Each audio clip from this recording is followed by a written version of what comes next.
கொள்கையற்ற கூட்டத்தின் மலிவான அரசியலுக்கு பதில் சொல்ல வேண்டிய அவசியமில்லை என எதிர்க்கட்சிகளுக்கு முதலமைச்சர் மு.க.ஸ்டாலின் பதிலடி கொடுத்துள்ளார்.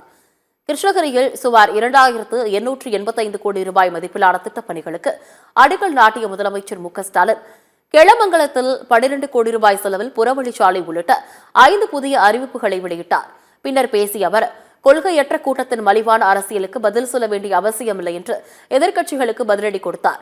10 ஆண்டுகால அதிமுக ஆட்சியில் நிறைவேற்றப்பட்ட வாக்குறுதிகளை பட்டியலிட முடியுமா என்று எடப்பாடி பழனிசாமிக்கு சவாலும் விடுத்தார்.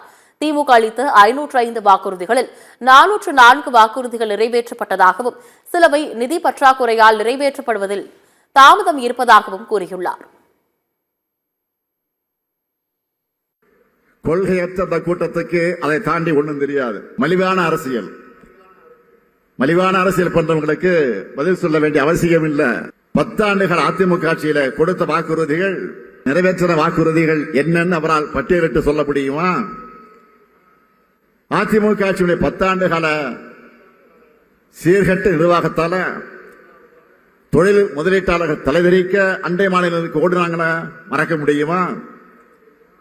அந்த நிலைமையை அப்படியே தலைகளாக நாம மாற்றி இருக்கிறோம். தொடர்ந்து பேசிய முதலமைச்சர் மு.க.ஸ்டாலின், நீட் விளக்கு வாக்குறுதியை இப்போதைக்கு எங்களால் நிறைவேற்ற முடியவில்லை என தெரிவித்தார். நீட் வாக்குறுதியை நிறைவேற்றாததை நாங்கள் மறுக்கவில்லை என்றும், அதே சமயம் அதற்கான முயற்சிகளை எடுக்காமலும் இல்லை என்று தெரிவித்தார். ஆட்சிக்கு வந்ததும் நீட் விளக்கு சட்டம் இயற்றி அனுப்பிய நிலையில் அதை ஆளுநர் சூழ்ச்சிகள் செய்து தடுத்ததாகவும் குற்றம் சுமத்தியுள்ளார். காங்கிரஸ் ஆட்சிக்கு வந்தால் நீட் விளக்கு அளிக்கப்படும் என்று ராகுல் காந்தி வாக்குறுதி அளித்துள்ள சூழ்நிலையில் நிச்சயம் ஒரு நாள் நம் மாநில உரிமைகளை காக்கும் அரசு மத்தியில் அமையும் என்று உறுதியளித்தார்.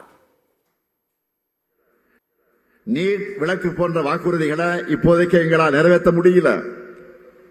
நாங்க மறுக்கலையே, நல்லா கவனிங்க. இப்போதைக்கு நிறைவேற்ற முடியல. அதுக்காக நாங்கள் முயற்சி செய்யாமல் இருந்தோமா? முயற்சி செய்யாமல் இருக்கிறோமா?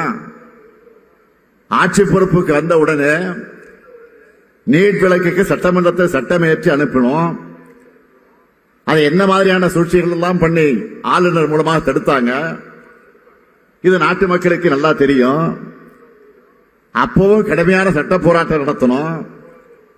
அதிமுக ஆட்சியில் இருந்தப்போ அதை மறைச்சு வச்ச மாதிரி நாடகம் ஆடலையே.